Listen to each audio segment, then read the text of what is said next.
Bonjour à tous et bienvenue dans C'est votre serviteur JK sur JK Sports TV. Aujourd'hui, je suis accompagné de nos experts, Sophia et Marc, pour une émission riche en analyses. Nous aborderons la politique de transfert de Manchester United, les déclarations de Lionel Messi sur son passage au PSG, l'affaire judiciaire impliquant José Mourinho et Galatasaray, ainsi que les récents défis de transfert de Chelsea. Commençons par la récente controverse entourant José Mourinho, entraîneur de Fenerbahçe, et son différend avec Galatasaray. Tout est parti de ses déclarations après le derby d'Istanbul, un match nul 0-0, où il aurait critiqué le comportement du banc de Galatasaray en les comparant à des singes bondissants. Il a également suggéré qu'un arbitre slovène aurait été préférable à un arbitre turc, insinuant une possible partialité. Galatasaray a immédiatement réagi en engageant une procédure judiciaire accusant Mourinho de propos racistes. En réponse, Fenerbahçe et les avocats de Mourinho ont intenté une action en justice contre Galatasaray, réclamant 1 907 000 livres turcs, environ 41 500 livres, un montant symbolique faisant référence à l'année de création du club, 1907. Cet incident a attiré une attention massive, notamment avec le soutien de joueurs comme Didier Drogba et Michael Essien, qui ont défendu Mourinho en affirmant qu'il n'était pas raciste. Initialement, la Fédération turque de football avait infligé à Mourinho une suspension de 4 matchs et une amende de 35 000 livres sterling pour ses commentaires sur les arbitres turcs. Cependant, après un appel, ces sanctions ont été réduites à une suspension de 2 matchs et une amende de 12 200 livres sterling. Cette affaire a également conduit Galatasaray à engager des poursuites contre la Fédération turque de football pour avoir réduit la sanction de Mourinho, accusant la fédération d'abus de pouvoir et de pratiques illégales. La situation reste tendue, avec des procédures légales en cours et des relations de plus en plus acrimonieuses entre les deux clubs rivaux. Sophia, quel impact cet incident pourrait-il avoir sur la réputation de Mourinho et sur le monde du football en général ? Mourinho est connu pour son franc-parler, mais les accusations de racisme sont une toute autre affaire. Même si son intention n'était pas forcément malveillante, ses propos ont été perçus comme offensants, ce qui montre à quel point la sensibilité culturelle est essentielle dans le football d'aujourd'hui. Marc, que penser de la plainte de Mourinho contre Galatasaray ? Est-ce une stratégie pour défendre son image ou un risque d'aggraver la situation ? C'est clairement une réponse stratégique. Mourinho veut protéger sa réputation, mais cela pourrait attiser encore plus la rivalité entre les clubs et maintenir la tension. Cela dit, en demandant un montant lié à l'histoire de Fenerbahçe, il envoie aussi un message de loyauté à son club. Comment la Fédération turque de football veut-elle gérer cette situation ? Leur décision de sanctionner Mourinho montre un engagement à préserver l'éthique et le respect dans le championnat. Cela établit un précédent. Tout propos perçu comme discriminatoire sera puni, quelle que soit la stature du coach. Marc, cette polémique pourrait-elle affecter les performances de Fenerbahçe ? Absolument. L'absence de Mourinho pourrait perturber la dynamique de l'équipe, mais cela peut aussi les motiver à se battre encore plus. Tout dépendra de la réaction du groupe. Après Mourinho, parlons maintenant des récentes déclarations de Lionel Messi sur son expérience au Paris Saint-Germain. Arrivé en 2021, il a remporté 2 titres de Ligue 1 et une Supercoupe de France. Mais il a récemment révélé que son passage à Paris n'avait pas été agréable. Il a évoqué des difficultés d'adaptation et un manque de bonheur au quotidien, ce qui l'a poussé à quitter l'Europe pour rejoindre l'Inter Miami en MLS. Après Mourinho, parlons maintenant des récentes déclarations de Lionel Messi sur son expérience au Paris Saint-Germain. Arrivé en 2021, il a remporté 2 titres de Ligue 1 et une Supercoupe de France. Mais il a récemment révélé que son passage à Paris n'avait pas été agréable. Dans une interview accordée à Apple TV, il a déclaré « J'ai dû quitter Barcelone et j'ai vécu 2 années que je n'ai pas appréciées à Paris. » Il a ajouté « Je n'étais pas heureux au quotidien, que ce soit lors des entraînements ou des matchs. J'ai eu du mal à m'adapter à tout ça. » Ces propos reflètent une période difficile pour Messi, marqué par des relations tendues avec les supporters du PSG, notamment après sa victoire en Coupe du Monde avec l'Argentine. Depuis son départ du PSG, Messi a rejoint l'Inter Miami en Major League Soccer, MLS, où il semble avoir retrouvé le plaisir de jouer. Il a exprimé sa satisfaction quant à sa nouvelle vie aux États-Unis, déclarant être heureux de vivre au jour le jour. Ces déclarations mettent en lumière les défis auxquels Messi a été confronté lors de son passage à Paris et son épanouissement retrouvé aux États-Unis. Sofia, que révèlent ses propos sur l'importance du bien-être d'un joueur? Cela montre que le succès sportif ne suffit pas. Même un joueur légendaire comme Messi peut être affecté par son environnement. Son transfert à Miami prouve qu'il privilégie désormais son bonheur personnel. Marc, ce passage au PSG a-t-il terni son héritage? Pas du tout. Messi restera une légende. Son échec relatif au PSG rappelle juste que même les meilleurs peuvent souffrir d'un mauvais fit. Le passage de Lionel Messi au Paris Saint-Germain, PSG, a suscité des débats quant à son impact sur son héritage footballistique. Malgré ses défis en club, Messi a connu un succès retentissant sur la scène internationale. Il a conduit l'Argentine à la victoire en Copa América en 2021 et a remporté la Coupe du Monde de la FIFA en 2022, renforçant ainsi son statut de légende du football. Ces triomphes internationaux ont largement contribué à préserver, voire à enrichir, son héritage, atténuant les effets d'une expérience mitigée au PSG. Son départ vers la MLS était un choix stratégique pour relancer sa passion pour le football. Sofia, quelles leçons les clubs peuvent-ils tirer de cette expérience?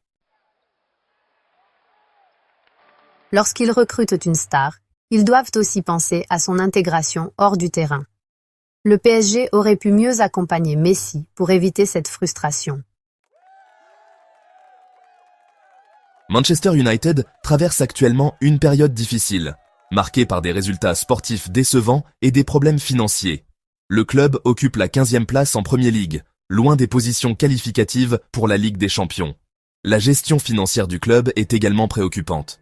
Depuis l'acquisition de près d'un tiers des parts du club en 2023 par Sir Jim Ratcliffe pour 1,5 milliard de dollars, Manchester United a enregistré ses pires résultats économiques depuis les années 1980, avec des pertes dépassant les 100 millions de livres et une dette supérieure à 700 millions de livres. La première année de Sir Jim Ratcliffe, en tant qu'actionnaire minoritaire, s'est accompagnée par des mesures d'austérité ont été mises en place, incluant des suppressions d'emplois, l'annulation de certains avantages pour le personnel et une augmentation des prix des billets, qui a suscité le mécontentement des employés, des supporters et de la communauté locale. En plus, la gestion des transferts est sous le feu des critiques, notamment après le départ de Dan Ashworth, directeur sportif, seulement 5 mois après sa nomination, en raison de désaccords sur la stratégie de recrutement. Des joueurs tels que Joshua Zirkzee, Rasmus Højlund, Harry Maguire et Matthijs de Ligt, représentant une valeur combinée de 236 millions de livres sterling, sont jugés inadaptés au système tactique de l'entraîneur Ruben Amorim.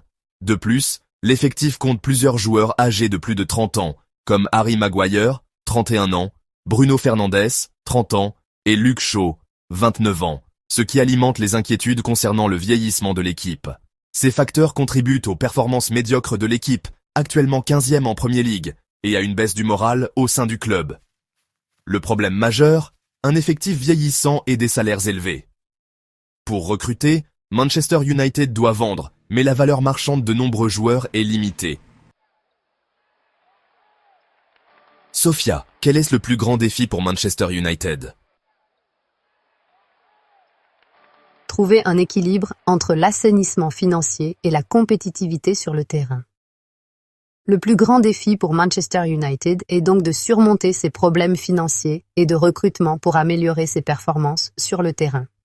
Cela nécessite une stratégie de recrutement plus efficace, une gestion financière rigoureuse et une vision claire pour l'avenir du club. Marc, quel est l'impact d'un effectif vieillissant sur le club? Les joueurs plus âgés peuvent éprouver une baisse de leur capacité physique, notamment en termes de vitesse, d'endurance et de réactivité, ce qui peut affecter la compétitivité de l'équipe. Les joueurs plus âgés ont généralement une valeur de transfert inférieure, limitant les opportunités financières pour le club en cas de vente. Après l'analyse sur les défis pour Manchester United, analysons les difficultés de Chelsea sur le marché des transferts. Chelsea a rencontré des difficultés notables sur le marché des transferts ces dernières saisons, malgré des investissements massifs. Depuis l'acquisition du club par Todd Boehly et Clear Lake Capital, les Blues ont dépensé plus de 1,2 milliard de livres sterling en recrutant 41 joueurs sur 6 périodes de transfert. Malgré ces dépenses, les résultats sportifs n'ont pas été à la hauteur des attentes. Les supporters ont exprimé leur mécontentement face aux propriétaires actuels, organisant des manifestations pour réclamer leur départ. Les stratégies de recrutement ont été critiquées pour leur manque de cohérence, avec des investissements importants dans des joueurs qui n'ont pas répondu aux attentes. Cette situation a conduit à un effectif déséquilibré, ne correspondant pas aux exigences tactiques des entraîneurs successifs. Durant la saison 2022-2023, Chelsea a investi environ 600 millions d'euros en transferts, établissant un record pour une seule saison. Ces dépenses ont contribué à faire de Chelsea le club ayant le plus dépensé en transferts au cours de la dernière décennie, avec un total de 2,1 milliards d'euros. Malgré ces investissements, les performances de Chelsea n'ont pas été à la hauteur des attentes. Lors de la saison 2022-2023, le club a terminé à la 12e place de la Premier League, avec 11 victoires, 11 matchs nuls et 16 défaites, totalisant 44 points. Cette position est l'une des plus basses du club ces dernières décennies. En réponse aux critiques, Todd Boehly a défendu la stratégie de transfert du club, affirmant que la recherche d'un attaquant efficace est complexe et que le club adopte une vision à long terme pour assurer le succès futur. Malgré des investissements records, Chelsea a peiné à obtenir des résultats sportifs à la hauteur de ses ambitions, illustrant les défis liés à une stratégie de recrutement agressive sans garantie de succès immédiat. Le propriétaire Todd Boehly défend une vision à long terme, mais les supporters s'impatientent. Chelsea doit aussi faire face aux règles du fair play financier et devra probablement vendre des joueurs pour équilibrer ses comptes. Sophia, pourquoi Chelsea peine-t-il malgré ses investissements ? L'afflux massif de nouveaux joueurs a brisé la cohésion de l'équipe. Sans stratégie claire, les talents ne sont pas bien exploités. Depuis l'acquisition du club par Todd Boehly et le consortium Blueco, Chelsea a dépensé plus de 1,2 milliard de livres sterling en transferts, mettant l'accent sur de jeunes talents. Cette approche a conduit à une équipe manquant d'expérience, ce qui a affecté la cohésion et les performances sur le terrain. Les supporters ont exprimé leur mécontentement face à cette stratégie, estimant qu'elle ne répond pas aux exigences immédiates du club. Marc, le système de prêt de Chelsea est-il un atout ou un handicap ? Il peut être utile, mais ici, il empêche la construction d'une équipe stable.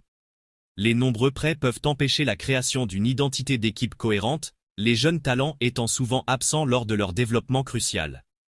Les joueurs prêtés peuvent rencontrer des difficultés à s'intégrer pleinement à Chelsea à leur retour, en raison de différences tactiques ou culturelles avec les clubs où ils étaient prêtés. Sophia, comment Chelsea doit-il réajuster sa stratégie ? En adoptant un recrutement plus ciblé et en intégrant davantage les jeunes formés au club. Voilà qui conclut notre émission. Entre les polémiques de Mourinho, les révélations de Messi, les défis de Manchester United et les erreurs de Chelsea, le monde du football ne cesse d'évoluer. Merci à Sophia et Marc pour leurs analyses et merci à vous de nous suivre. N'oubliez pas de liker, partager et vous abonner à JK Sports TV pour ne rien manquer. À très bientôt.